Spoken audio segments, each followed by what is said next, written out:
Assalamualaikum warahmatullahi wabarakatuh. Waalaikumsalam warahmatullahi wabarakatuh. Alhamdulillah pagi hari ini kita bisa bertemu dan berkumpul dengan keadaan yang sehat tanpa ada halangan satupun. Sebelumnya, Ibu mengucapkan terima kasih atas kesukarelaan kalian semua meluangkan waktu untuk bersedia hadir di ruangan ini untuk melaksanakan kegiatan pada pagi hari ini. Puji syukur kehadiran Allah Subhanahu wa Ta'ala yang telah memberikan kesempatan kepada kita untuk berkumpul dalam keadaan sehat walafiat dan untuk mengadakan kegiatan bimbingan kelompok, mudah-mudahan berguna untuk kita semua. Oke, apakah kalian sebelumnya udah pernah mengikuti kegiatan bimbingan kelompok? Belum. Baiklah. Jadi kegiatan bimbingan kelompok ini merupakan salah satu layanan dari 9 jenis layanan bimbingan konseling yang ada. Nah, maksud dari kegiatan ini supaya kalian bisa menyampaikan pendapat kalian, semuanya bisa berbicara atau aktif untuk mengajukan isi pikiran kalian atau usul-usul. Nah, dengan aktif seperti itu kalian akan menjadi pandai dalam mencapai pendapat. Oke. Ibu harap kita semua di sini untuk bisa berkata jujur serta saling terbuka satu sama lain. Nah, di sini tidak ada yang ditutup-tutupi. Kalian pun di sini tidak ada paksaan dari ibu ataupun dari orang lain. Mengerti ya, adik-adik? Mengerti. Dengan cara duduk melingkar seperti ini merupakan salah satu teknik dalam kegiatan bimbingan kelompok supaya memudahkan interaksi komunikasi kalian dengan satu sama yang lain. Baiklah, untuk mengawali kegiatan ini, alangkah baiknya kita berdoa untuk melaksanakan kegiatan ini supaya berjalan dengan lancar tanpa ada gangguan apapun. Berdoa sesuai agama masing-masing. Mulai.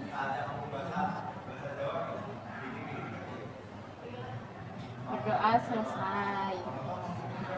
Dalam kegiatan ini kita adakan kesepakatan waktu ya, agar kegiatan selesai tepat waktu. Bagaimana kita sepakati 15 menit. Kalian gimana untuk 15 menit? Pas ya. Nah, baik, kalau begitu kita sepakati waktunya 15 menit. Bagaimana, kalian setuju? Setuju. Nah, agar proses berjalan lancar, ada baiknya kita berkenalan, memperhatikan kata pepatah, tak kenal maka tak sayang. Pertama, Ibu perkenalkan diri. Nama Ibu Anindita Ahmadiati. Kalian bisa panggil Ibu Anin. Ayo, siapa yang ingin memperkenalkan diri dulu? Aku. Perkenalkan, nama aku Kansairin Santoso, kelas 7E. Kamu? Perkenalkan, nama aku Intan Zakia, kelas 7E, Bu. Perkenalkan, nama saya Lina Rizky Aulia. Perkenalkan, nama aku Muhammad Alfano Gitari, kelas 7E, dipanggil Aldo, Bu. Aldo, Lindan, Kansa, Intan. Oke. Baik, anak-anakku, kita udah saling kenal ya. Nah, untuk lebih menghangatkan dan semangat kelompok kita, mari kita membuat permainan. Nah, sebelum kita masuk pada kegiatan selanjutnya, Ibu ada satu permainan agar kalian lebih semangat.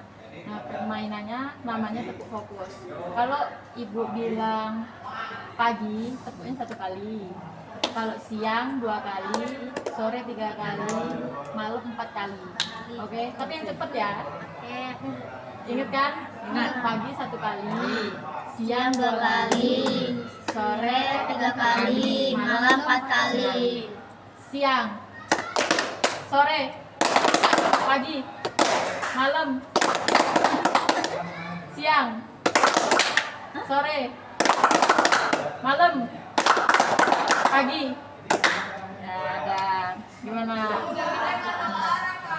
Ibu akan berbicara untuk ulangin ya. Oke. Baiklah, anak-anak, kita sudah saling mengenal dan bahkan rasanya sudah akrab sekali hubungan kelompok kita. Bukankah begitu? Ya. sekarang kita akan melanjutkan kegiatan, yaitu kegiatan inti, bimbingan kelompok. Tadi Ibu dapat bahwa kelompok kita akan membahas satu permasalahan. Untuk itu kita pertama dalam menetapkan permasalahan atau topik yang akan kita bahas. Apakah anak sudah siap untuk membicarakan suatu topik yang kita anggap penting? Siap. Nah, ini tugasnya dari Ibu ya. Topik tugas namanya. Nah, bagus. Sekarang Ibu akan menyampaikan suatu topik permasalahan selanjutnya yang akan kita bahas bersama. Sekarang topik yang Ibu sampaikan adalah judulnya Stop Bullying. Kalian pernah dengar kan? Pernah. Oke, bagaimana, sudah siap? Siap. Nah, dari kalian berempat, ada yang tahu nggak sih bullying itu apa? Menurut kalian aja. Mengejek teman. Ya, terus ada yang tahu lagi nggak? Memukul teman. Ya, betul. Itu udah termasuk bullying fisik ya. Membuli di HP gitu. Iya. Oh, menurut cyberbullying. media sosial. Udah, ada yang udah? Udah banyak loh itu. Oke. Ibu jelaskan lagi ya. Jadi bullying itu tindakan menyakiti orang lain yang dilakukan dengan sengaja dan biasanya terjadi berulang-ulang. Tujuannya bukan sekedar bercanda, tapi memang ingin membuat orang lain merasa takut, malu, atau tidak berharga. Nah, bullying itu terjadi karena pelaku merasa lebih kuat, lebih berkuasa, atau ingin diakui orang lain. Nah, bagaimana buat kalian? Udah paham belum? Nah, di sini juga ada bentuk-bentuk bullying. Bullying itu nggak cuma berbentuk fisik ataupun apa ya, tapi ada verbal, sosial, terus kayak yang kamu sebutin tadi di bullying itu. Nah, kalau fisik itu ya seperti kayak Aldo bilang tadi, memukul, terus menendang, mendorong, atau merusak barang orang lain. Nah, kalau verbal itu tadi kayak yang Intan kayak yang kan saya sebutin kayak mengejek, menghina, terus memanggil dengan julukan yang menyakitkan. Terus kalau yang sosial itu seperti mengucilkan, tidak berajak main, atau menyebarkan gosip kayak gitu. Nah, kalian pernah lihat atau pernah kalian alami nggak di satu kelas itu ada satu teman yang dikucilkan, memang dia nggak punya teman, atau apa ya, atau memang nggak mau ditemenin gitu, ada nggak? Pernahnya itu yang ditendang-tendang gitu tuh. Nah, terus kalian tindakannya apa ya? Kalian liatin apa gimana? Itu melerai. Oh, melarai. Melarai itu kayak udah berhenti gitu ya, kayak memberhentikan gitu ya. Jadi kalian nggak cuma diem aja kan kalau ada bullying gitu. Nah, bagus sih kalian kayak gitu. Terus yang kayak disebutin sama Intan tadi, bullying itu dilakukan dari media sosial yang kayak Intan sebutin tadi loh, kayak komentar jahat atau body shaming atau menyebarkan hal-hal yang memalukan. Banyak kan di zaman sekarang di sosial media yang omongannya kayak gini, dengan berkedok bercanda kayak gitu. Ya kayak gitu. Kalian paham lah ya sekarang kan? Ya banyak main HP kan? Nah, terus ada yang tahu nggak dampak bullying itu seperti apa? Menyakiti, jadi kayak kita nggak pede. Ya, terus rasa takut ya. Oke, benar. Nah, korban bullying itu dia akan ngerasa takut, cemas, tidak percaya diri, terus juga bisa sulit fokus belajar, merasa tidak aman dan mengalami stres. Nah, terus ada cara untuk menghentikan bullying di dalam sekolah ataupun di luar sekolah. Itu ada beberapa cara ya adik-adik. Yang pertama itu berani berkata stop, itu tidak benar. Lalu yang kedua, tidak ikut-ikutan dan tidak menertawakan. Terus yang ketiga, membela korban dan selalu memberikan dukungan. Dan yang keempat, lapor ke guru mapel atau ke guru BK yang ada di sekolah. Dan yang paling penting, adik-adik semua harus membiasakan sikap yang menghargai satu sama lain. Jadi kalian tuh nggak boleh membuli temen, maupun itu verbal, fisik, ataupun sosial gitu. Walaupun dia ada yang kayak gimana gitu, ya udah biarin aja. Tapi kalau misal kalian melihat teman kalian ada yang dibully, ada yang dikucilkan, kalian bisa lapor ke guru BK, ke guru mapel, ataupun kalian bertindak sendiri gitu loh, kayak itu tuh nggak baik kayak gitu ya. Nah, jadi seperti itu ya. Nah, mungkin udah cukup itu aja. Pak, ada yang mau ditambahin tentang bullying itu apa gitu? Tapi satu kelas dalam kalian nggak ada kan? teman semua kan. Ya. Nah, nggak ada yang kayak itu kayak gini gitu. Ada itu kan mah biasa. Itu ada. Tapi nggak ada yang sampai mukul. Itu nggak Ada. Ada Katanya kamu tadi habis dilaporin. Kalau ada yang kayak gitu bilang aja sama guru, nggak apa-apa. Ini udah dilaporin Kak, dia tadi bilang. Nah, mungkin sudah banyak sekali yang kita bicarakan tadi ya. Sudah disimpulkan pokok-pokok pembicaraan kita. Sekarang Ibu ingin mendengar kesan-kesan para siswa tentang kegiatan ini dari awal sampai saat ini. Menurut kalian apa kesan-kesan yang tentang stop bullying ini? Mungkin ada yang mau diomongin?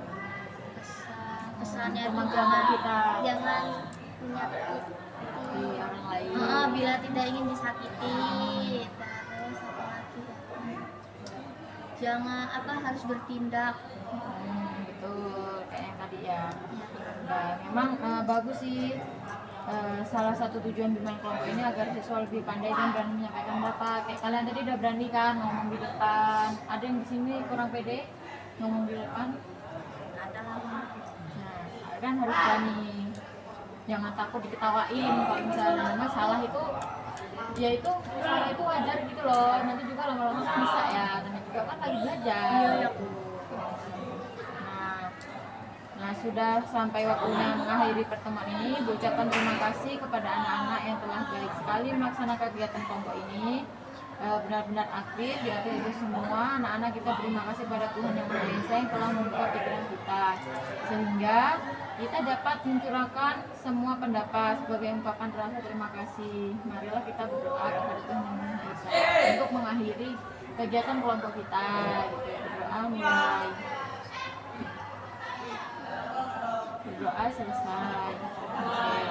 Makasih ya semuanya. Iya, ya Kak.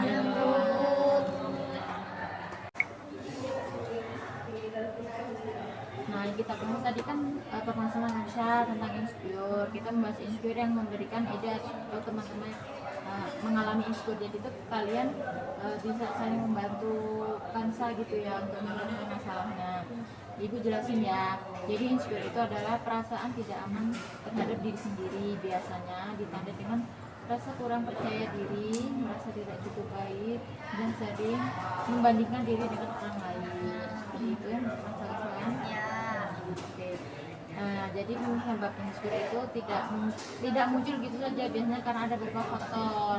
Yang pertama itu faktor dari diri gitu. Nah, faktor dari diri itu kayak kurang mengenal kelebihan diri, terus pikiran negatif tentang diri sendiri, atau ingin selalu sempurna gitu. Misalnya harus selalu bagus, kalau nggak bagus asal rasa gagal gitu. Ya.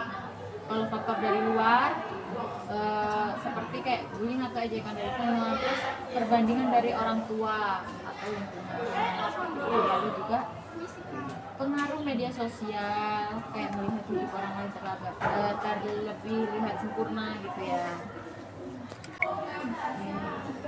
Terus juga ada pengalaman gagal atau ditolak gitu ya. Contohnya kok kamu nggak kayak kakak kamu sih, kok kamu nggak kayak ini sih gitu. Pernah nggak kalian Benar.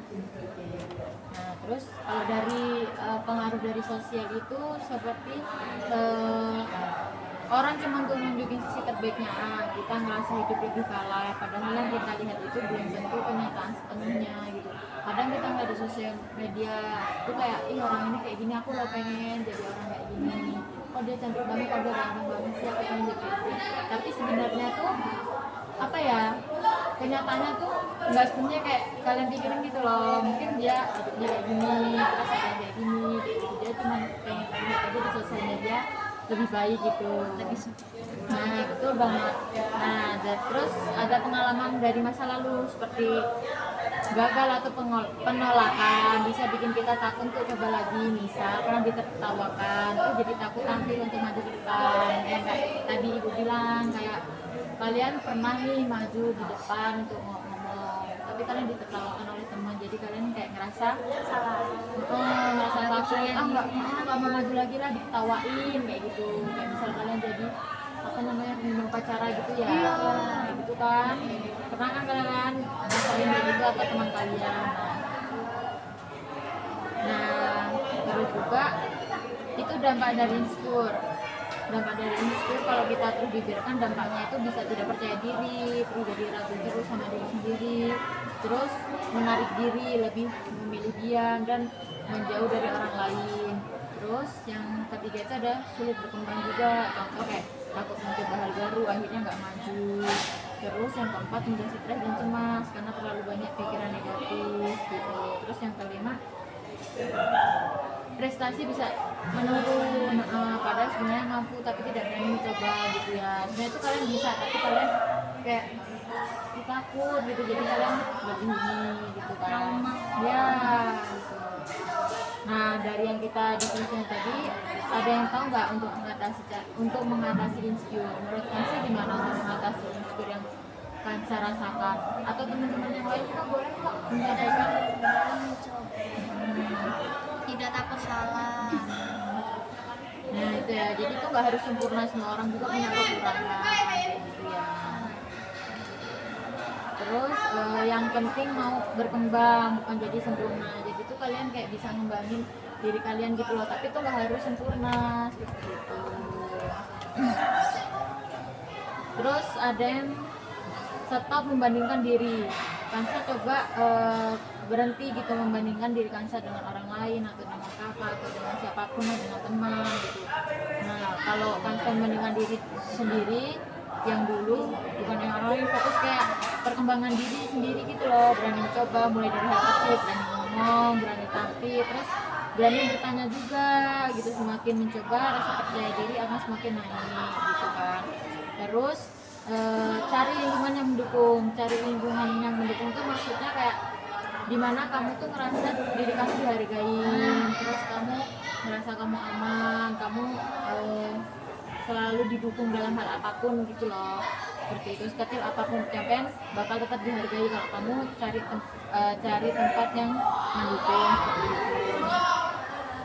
Terus dan yang terakhir yaitu menghargai diri sendiri. Kansa harus bisa menghargai diri sendiri Kansa gitu loh. Kayak contohnya hari ini aku berani ngomong di depan kelas, itu sudah bagus gitu ya.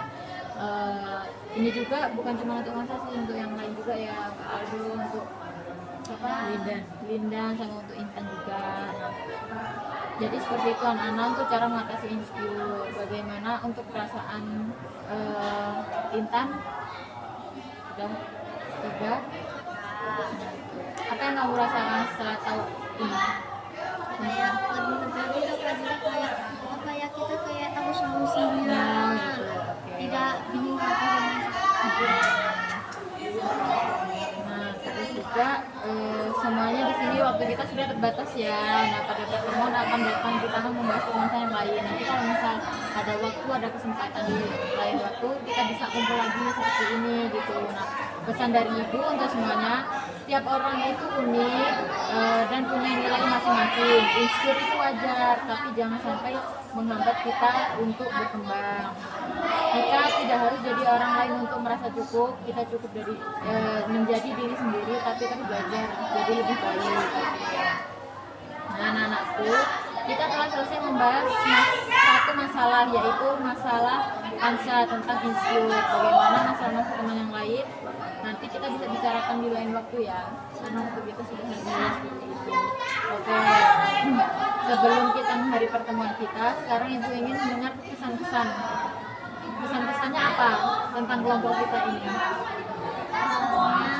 saya bagus, kita jadi lebih mengerti, bisa berpendapat, saya juga seru. Baiklah anakku, apa yang diperoleh di sini berguna untuk siswa-siswa yang lain juga ya, meskipun yang kita bahas baru satu masalah. Mudah-mudahan yang kita dapatkan manfaatnya juga. Dan dalam hal ini ibu mengharapkan agar kalian semua yang masih belum terbahas jangan berkecil hati, kayak Intan, terus Linda, itu. Nah, dalam hal ini ibu menerapkan agar kalian semua masalahnya belum terbahas dan berkecil hati juga. Pada pertemuan berikutnya masalah itu akan dibahas. Nah, anak-anakku, sudah sampai waktunya mengakhiri pertemuan ini. Mengucapkan terima kasih kepada kalian semua yang telah baik sekali melaksanakan kegiatan kelompok kita ini.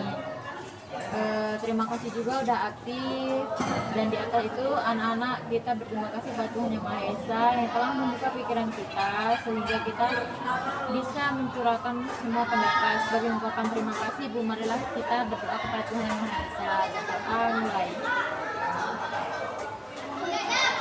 Berdoa selesai.